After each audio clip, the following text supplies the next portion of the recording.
Começa agora, programa Painel Livre, com Marconi Viana. Olá, boa noite. Estamos começando mais um programa Painel Livre aqui pela TV Vale. Hoje vamos falar de saúde, prestar um serviço. Estamos recebendo o Dr. Genaro Antonucci, que é coordenador do Serviço de Cirurgia Geral da Santa Casa de Diamantina. Vamos falar hoje especificamente de hérnia e vesícula, né? Quero agradecer a você que nos acompanha. Estamos transmitindo ao vivo no nosso site, tvvalinet.com.br, transmitindo no canal 7 analógico, canal 34 digital e o programa já disponível em nossa plataforma no YouTube. Doutor Genaro, que prazer em recebê-lo. Seja bem-vindo, boa noite. Boa noite, muito obrigado. Para mim é um prazer estar aqui e espero estar contribuindo aí com o programa. Certamente vai contribuir bastante. Vamos começar falando aqui sobre o seu trabalho, né? Conta um pouquinho sobre o seu trabalho aí na Santa Casa Diamantina, como o Serviço de Cirurgia Geral tem contribuído aqui para a nossa cidade. Na realidade, nós somos uma equipe de cirurgia, né, de Belo Horizonte, onde que a gestão da Santa Casa nos contratou para estar prestando serviço de excelência aqui na Santa Casa Diamantina. A gente vem trazendo tecnologia, honestidade, trabalho digno, né, e um atendimento diferenciado para a população. Hoje a gente consegue fazer cirurgias de alta complexidade, até por videolaparoscopia, né, aquelas cirurgias menos invasivas. Então é um ganho muito grande para a população diamantina e região. Que ótimo, né? Agora o nosso assunto hoje é hérnia e vesícula.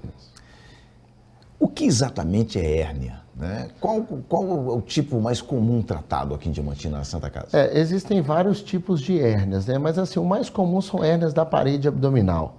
Essas hérnias da parede abdominal, elas acontecem por causa de uma fraqueza dessa parede, onde as alças intestinais, as vísceras do abdômen, a gordura, elas passam pela essa fraqueza, causando esses abaulamentos, essas nodulações. O mais comum é na região inguinal, a região da virilha, né? O que a gente tem operado, inclusive, com uma certa frequência e de maneira mais insidiosa, são hérnias inguinais, às vezes hérnias umbilicais, que dão na região do umbigo, né?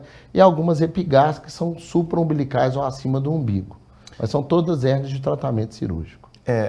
Eu já ouvi, inclusive eu já tive, né, hérnia de disco na coluna, é muito comum também? Hérnia de disco é um outro tipo de hérnia, né? São hérnias relacionadas à coluna, como propriamente o senhor disse. O mais interessante é que a hérnia de disco, quem trata é um neurocirurgião especialista em coluna. Aproveito a oportunidade a mandar um abraço ao Dr. Paulo Serrano, referência em coluna aqui na Santa Casa de Diamantina, mas é ele quem trata essas hérnias de coluna. A cirurgia geral, cirurgia digestiva, ela vem tratar as hérnias do aparelho digestivo e da parede abdominal. Mais uma vez, são hérnias inguinais da região da virilha, hérnias umbilicais, hérnias epigástricas, todas essas nodulações que acontecem na parede abdominal. Tem algum tipo de fator de risco para desenvolvimento de hérnia? São vários os fatores, né? A idade, o próprio envelhecer é um fator de risco que, com o passar do tempo, né, as fibras de colágeno dos seres humanos, de nós humanos, vão ficando mais fracas, mais frouxas, faz com que apareçam as herniações. Outros tipos de hérnias são hérnias congênitas, as pessoas já nascem com ela e vão piorando ou desenvolvendo o saco herniano ao longo da vida. E algumas das vezes, né, o esforço, o trabalho braçal, muito típico da região, faz com que isso seja um fator de risco para o aparecimento das hérnias.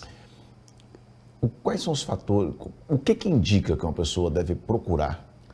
O primeiro é o desconforto, né? Seja na região da virilha, seja na região do umbigo, ou mesmo em qualquer local da parede abdominal.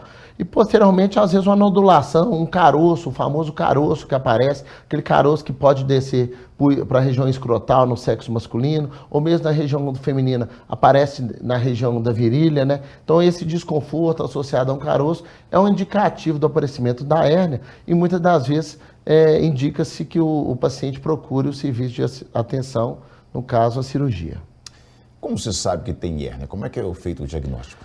Basicamente, é o médico quem vai examinar o doente, né, e o diagnóstico é um exame clínico. Existem manobras médicas que a gente realiza que acaba dando o diagnóstico, né, falando a favor do diagnóstico. Quando há dúvida, a gente lança a mão de exames de imagem, tipo ultrassom, a tomografia, em caso de exceção até uma ressonância. Mas, de maneira geral, não precisa de fazer exame, não. O diagnóstico é baseado numa consulta e no exame físico do paciente. O tratamento é sempre cirúrgico? Quais são... Podia explicar para a gente assim, os tipos de cirurgias disponíveis que existem? Falou assim, hérnia, a gente indica o tratamento cirúrgico, né? Hoje em dia é muito difundido, né, de maneira geral, no mundo, a cirurgia por videolaparoscopia. Um dos motivos, inclusive, que a Santa Casa nos trouxe de Belo Horizonte para cá, foi exatamente para a gente trazer coisa nova, inovação para a região da Diamantina e o Vale de Jequitinhonha. Basicamente, a gente tem dois tipos de tratamento herniário, que é o tratamento convencional, que a maioria das pessoas que já operaram de hérnia tem as incisões, os cortes, né, as cicatrizes, e o que a gente traz hoje é a cirurgia por videolaparoscopia, é aquela famosa cirurgia a laser, né? É uma coisa que nos grandes centros é praticamente proibido operar de maneira convencional. Já é tão difundido a técnica que a gente faz por vídeo, né? É a coisa habitual. E o que a gente tende a trazer para a Diamantina e região é exatamente essa cirurgia por vídeo, a cirurgia por laser. Nós tivemos semana passada alguns casos em cirurgia por videolaparoscopia de hérnia e a resposta foi maravilhosa. Os pacientes saíram super bem, ficaram engrandecidos, ficaram extremamente satisfeitos com o tratamento e com o resultado do pós-operatório. Sempre que se fala em cirurgia, cria uma apreensão muito grande, né, ao paciente, as pessoas em modo geral, questão de anestesia, corte. Como que é essa cirurgia por laser, igual você está falando assim? Essa cirurgia por laser é popularmente chamada por laser, mas na realidade ela é por videolaparoscopia, né? É uma cirurgia que a gente chama de minimamente invasiva. Esse procedimento, o paciente é submetido a anestesia geral e com pequenas incisões, cortes de meio a 1 centímetro, a gente consegue fazer o procedimento cirúrgico, né? E coloca-se inclusive uma tela, né? A tela que vai ajudar na recuperação do doente e evitar com que evitar com que a hérnia tenha uma recidiva, que ela retorne, né?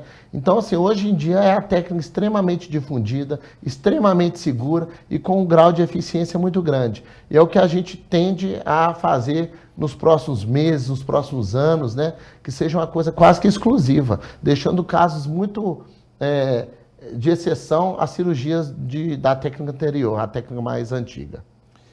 A hérnia não tratada, ela pode causar o quê? É igual eu comentei, toda hérnia, a princípio, ela é cirúrgica. A hérnia não tratada, a primeira coisa, ela vai dar uma dor, um desconforto muito grande nos pacientes. E principalmente nos pacientes que fazem ou são submetidos a esforço físico, ou mesmo trabalho braçal, que aumentam muito a pressão dentro do abdômen, faz com que a hérnia aumente de tamanho e gere dor, desconforto. Casos de maior gravidade, os pacientes acabam tendo quadros de obstrução intestinal, o intestino entra pelo orifício herniário e não consegue ser reduzido, faz com que os pacientes, inclusive, tenham vômitos com fezes, né, causando um quadro de urgência, um quadro de emergência, muitas das vezes piorando a sobrevida ou mesmo o prognóstico, na evolução do quadro do doente. Então, quanto antes ser tratado, melhor é para os pacientes. Claro que os pacientes são divididos em duas maneiras, em cirurgias de urgência, no caso, quando eles estão vomitando fezes, vômitos, né, borraços, às vezes com sangue, alguma outra coisa.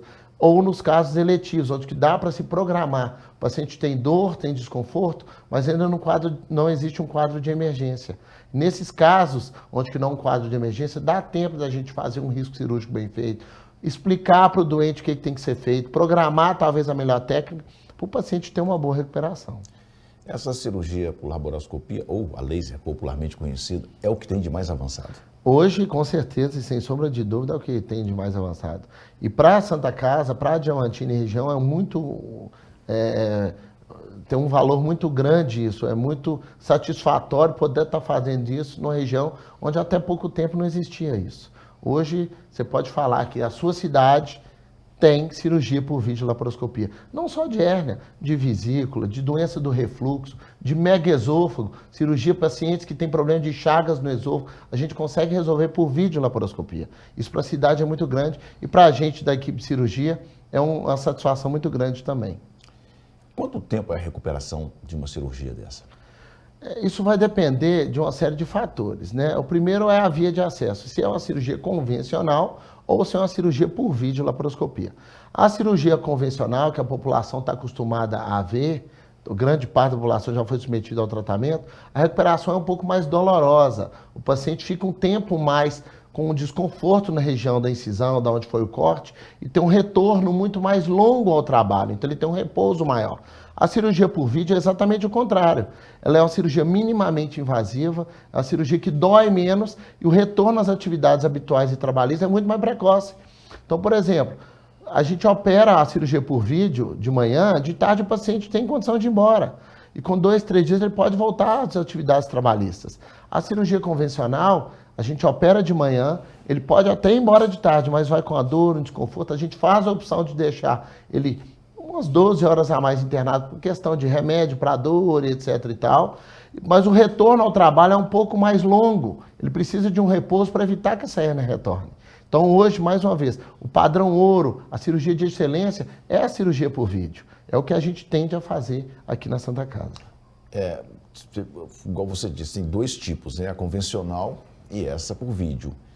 Quando é que não se usa mais essa por vídeo, sendo que tem ela disponível? O que acontece? Não existe cirurgia certa ou errada em relação a vídeo ou não ser vídeo. A questão é a experiência do cirurgião, né? Então, assim, um divisor de águas seja um treinamento apropriado em videolaparoscopia.